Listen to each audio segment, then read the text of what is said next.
Hello, pronouns are something that people have a lot of trouble with when we're reviewing, so I'm making a little pronoun review screencast. I'm going to try to cover all of pronouns in 2 minutes. Okay, what is a pronoun? Pronoun is a word that stands for a noun. For example, let's take a noun, person, place, thing or idea. Here is a hippo, and let's suppose this hippo does something in a sentence. The hippo devoured the girl. Well, it might be that we had talked about this hippo before and we wanted to make it shorter. So we would say, instead of the hippo devoured the girl, we would just say he, suppose it's a masculine hippo, devoured the girl. This is called a personal pronoun. Things like I, you, he, she, it, we, you, they. The ones you learned back in 6th grade. Those are personal pronouns. In Latin, that would be a word like is puella moralit. Reflexive. Suppose we wrote a sentence where the hippo, let's see, it's a very hungry hippo, could say the hippo devoured, there were a girl around, himself.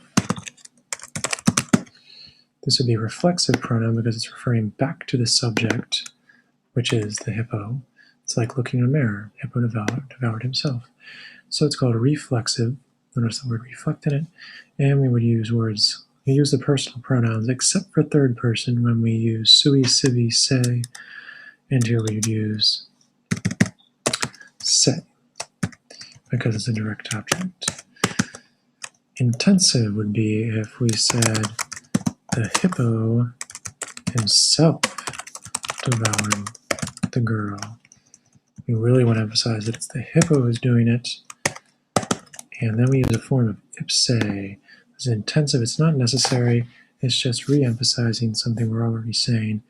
And here that would be, because it's a male hippo and it's nominative, ipse.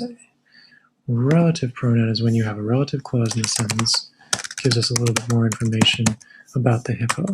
The hippo who was hungry ate the girl. The relative clause is who was hungry. What kind of hippo are we talking about? Oh, the one who was hungry. So that's a relative clause, starts with a relative pronoun. These are forms of qui, qui, quod. Here we would put qui, and that is a relative pronoun.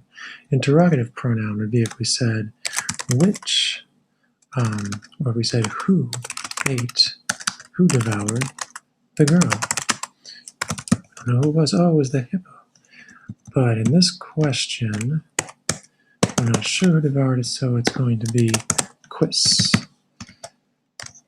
And that is our interrogative pronoun. Those are the ones we learned long ago in 7th grade, quis and quid. We just know now that you use other forms like quem and qui from the relative. That's the interrogative pronoun. Demonstrative pronoun, if you're pointing to the hippo, which hippo ate that girl? Ate the girl? Suppose we said this hippo or that hippo devoured the girl. That would be our good friend hic. Let's say hic, hippopotamus, rawit, puella. And that is a demonstrative pronoun because it's pointing, monstro, to point out. And that is a 2-minute summary of how pronouns work. Personal, reflexive, intensive, relative, interrogative, and demonstrative. Walete.